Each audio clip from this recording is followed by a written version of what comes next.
So after the tragedy known as Suicide Squad killed the Justice League, I thought I would go back and play Rocksteady's last game, which is actually good, Batman Arkham Knight. And yeah, it's a damn good game. They improved the combat so it feels less button mashy, as there's a bigger emphasis on using gadgets to overcome the enemy's abilities. The stealth is also improved as there has been the expansion of using grates and being under the enemy as well as over. It helps give the player a choice of having a better view by being high or allowing the player to be closer to the enemy by going low. Traversal is also fun. The Mark 5 grapnel boost helps propel the player forward and move across the map at a fast pace. However, you saw the title of the video and you were thinking, the Batmobile? It's good? It was the worst part of Arkham Knight, the reason why people felt disappointed at the end of the Rocksteady trilogy, and before playing the game again, I was dreading it too. But then I played through the Batmobile sections and I thought, wait, I enjoyed that?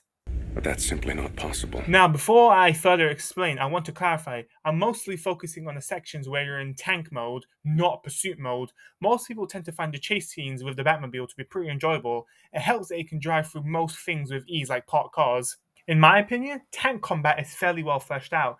There is the strategy of bobbing and weaving in between cannon fire and missiles.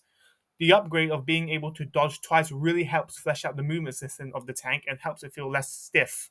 There are also options on how you want to destroy the drones, choosing either the Vulcan gun or 60mm turret. The Vulcan gun, whilst having a high fire rate, can't do any damage unless you're landing on the sensor, and precision declines with extended fire. The 60mm, on the other hand, can do chassis damage, however, it has a lower reload speed. High level combat with the tank often involves using both the Vulcan gun and 60mm cannon to destroy the drones quickly. There are also options for destroying or hijacking enemy drones once enough energy has been built up. This gives the player options as to what they want to do with enemy drones, destroy or redirect fire. Most criticism of the game tend to focus on the tank battles with drones for several reasons. The first one is that drone warfare is unrealistic. The Arkham Knight knows how Batman thinks, so he would know that he does not kill anyone, so having manned drones would have been the best option in dealing with him. While yes, that holds some merit, the same can be said for any part of Arkham Knight and fiction in general. There's a large number of soldiers without guns, which does not make any sense as the Arkham Knight should have enough money to have every soldier have a gun if you can afford a private army. How does it make sense you have regenerative health in COD and other FPSs?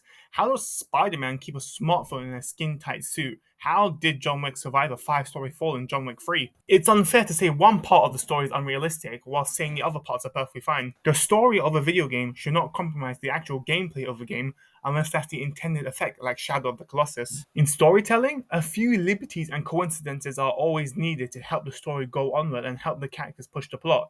Suspension of disbelief is needed in storytelling, especially in stories with supernatural elements. Another aspect is how easy the drone combat can feel at times. Whilst difficulty is subjective, one thing that can help is New Game Plus.